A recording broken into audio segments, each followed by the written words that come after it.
Hello students, magnetic effect of electric current की जो classes हैं उसमें हमारा अगला topic motion of a charge particle in a uniform magnetic field. इससे पहले वाले क्लास में, in the previous class, we discuss the motion of charge particle in uniform electric field. Now we discussing the motion of charge particle in uniform magnetic field. कोई charge particle uniform magnetic field में enter करे, it depends on the angle made by the charge particle with the magnetic field. So first is when charge particle moves parallel or anti-parallel to the magnetic field. It means if that charge particle is entering parallel or anti-parallel, in that case theta will be 0. And you know that magnetic force that is F equals to Fm equals to QVB sin theta, or if theta is 0, in that case if it is entering the parallel to the field, then theta is 0, then the magnetic force will be QVB sin theta, and you can put the value of theta is 0, so QVB sin 0 and sin 0 is 0, so the value of magnetic force when the charge particle is entering parallel or anti-parallel to the field, then there will be no magnetic force on that charge particle because it is supporting in the magnetic field. तो magnetic field के along ही अगर वो move करने जा रहा है तो कोई force लगने का वहाँ पर कोई ज़रूरत ही नहीं है, लगेगा ही नहीं. So this is the first case when the charge particle moves parallel or anti-parallel to the magnetic field, then there will be no magnetic force in that case.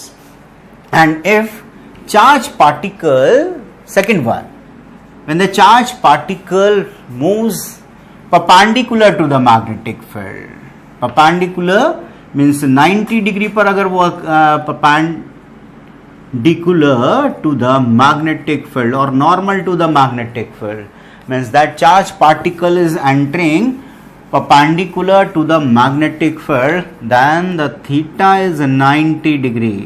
Theta कितना होगा? 90, और जब 90 होगा तो साइन 90 इज 1, यानी magnetic field हमने कहा कि this is the magnetic field, और जब भी क्रॉस से रिप्रेजेंट करने का मतलब मैग्नेटिक फील्ड कैसा है? Perpendicular to the paper and inwards, और हमें पता है कि अगर ये परपेंडिकुलर होगा तो इस पर जो फोर्स लगने वाला है किसी भी चार्ज पार्टिकल पर, magnetic force, that will B QVB sin theta, और QVB sin थीटा की बात करेंगे तो QVB sin 90 and sin 90 is 1, then the force will be equals to QVB and it is the maximum value of force. यानी किसी भी charge particle पर magnetic field में मैक्सिमम फोर्स कब लग सकता है? When the charge particle is entering perpendicular to the field, और जब भी किसी पर अगर आपने परपेंडिकुलर फोर्स अप्लाई किया, then that will be move in a circular path. यानी अगर मैग्नेटिक फील्ड में किसी चार्ज पार्टिकल को आपने एंटर करवाया तो उस पर लगने वाले मैग्नेटिक फोर्स की वजह से उसका जो मोशन होगा that will be circular path will be there, यानी सर्कुलर मोशन वहां उसका देखने को मिलेगा. और यहाँ सर्कुलर मोशन के लिए जरूरी है सेंट्रीपिटल फोर्स, और सेंट्रीपिटल फोर्स आएगा कहां से? Centripetal force is it will be provided by the magnetic force. Magnetic force maximum ही है, तो ये क्या करेगा? It will provide the centripetal force. तो सेंट्रीपिटल फोर्स की जो वैल्यू हमें यहाँ मिलने वाली है वो किसकी वजह से मिलने वाली है? इस मैग्नेटिक फोर्स की वजह से. तो अगर हम यहाँ इसके मोशन को डिस्कस करें तो centripetal force will be provided by this magnetic force. So we can discuss that centripetal force means centripetal force in this case will be provided by the magnetic force. Fc will be equals to Fm. So Fc is mv square by r. This is the radius of that path. This is the radius of the path. So mv square by r, it will be provided by what? QVB. Sin theta is 1 because theta is 90 here. So इसके behalf पर we can find out the radius of path. क्या find out कर सकते हैं? So you can write the first part, radius of path. Radius of path, तो यानी जो path होगा सर्कुलर पाथ का रेडियस हम यहां पर फाइंड आउट कर सकते हैं. किसके बिहाफ पे? Because FC will be given by FM and FC is mv square by r, and we can write it equals to qvb. You cancelled out the v with the v, then r will be equals to mv by qb. v से v cancel हो गया, r को करेंगे cross multiply करेंगे तो mv will be equals to qb. This is the radius of path, and if you want to find out the speed or velocity by which that particle is moving in the magnetic field, so you can also find out the speed from that formula. Again you can start with that and you can write that from that formula v will be equals to what? Cross multiplied that will be qbr by m. qbr by m. अगर सिर्फ speed आपसे discuss किया जाता तो कहां से start करते? F C equals to M V. यहां से आप v निकाल सकते थे. यानी इसी इक्वेशन की अगर मैं बात करूं तो स्पीड निकालने के लिए आपको क्या करना पड़ेगा? सेम प्रोसेस आपने यूज किया, और जब यहां स्टेप लिखने वाले हैं तो यहां स्टेप में आप क्या कर देंगे? आपने v को v से कैंसिल किया. Now v will be equals to Q B R by M. This is the speed. So B is speed of that charged particle in uniform magnetic field. आप यूज कर सकते हैं. इस concept पर based हमारा एक device work करता है, cyclotron. And the cyclotron, the device which is used to accelerate the charge particle. तो चार्ज पार्टिकल को एक्सेलरेट कराने के लिए उसको सर्कुलर मोशन कराया जाता है. उसका कॉन्सेप्ट की बात करें तो उसके प्रिंसिपल की बात करेंगे तो that centripetal force is provided by the magnetic force.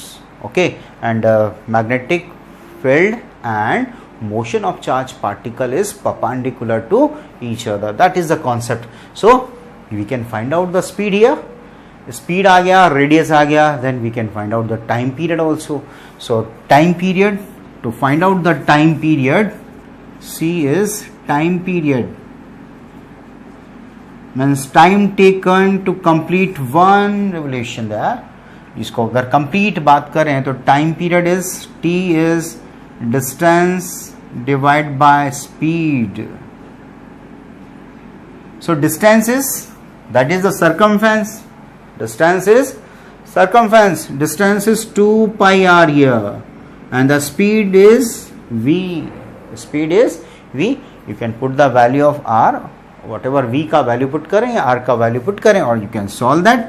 Then the t will be equals to 2 pi r.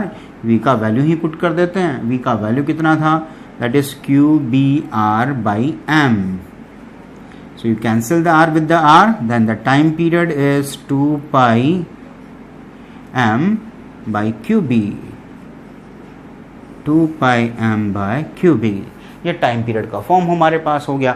अगर टाइम पीरियड हमारे पास होता है तो we can also find out the frequency of. So the you can find out frequency. So frequency is the reciprocal of time period. So an reciprocal कर दो भैया. इसका क्या हो जाएगा? qb upon 2 pi m. QB upon 2 pi m. बड़े काम का फॉर्मूला है. साइक्लोट्रॉन में भी यही सब कुछ निकालने वाले हैं.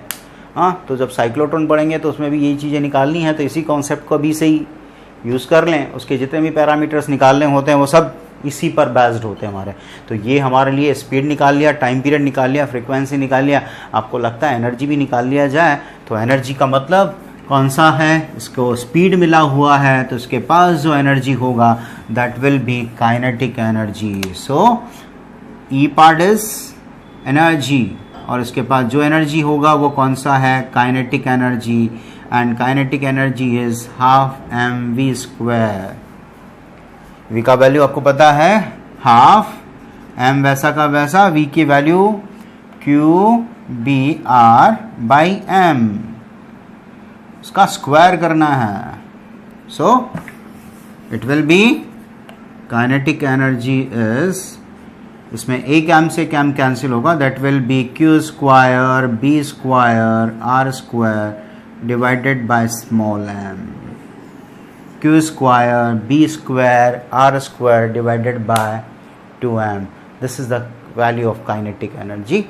So that is the part when the charged particle enter in the uniform magnetic field. First parallel or anti-parallel, second is at an angle 90 perpendicularly enter करेगा. और एक पार्ट हमारा इसमें हम डिस्कस करेंगे कि when it is entering at an angle theta, किसी angle पर ये क्या करे, एंटर करे, यानी कि थीटा एंगल पर अगर एंटर करेगा तो क्या सिचुएशन होगा, उसके बारे में हम बात करेंगे. और हमारा नेक्स्ट जो वीडियो होगा वो उसी पर बेस्ड होगा. So thank you students.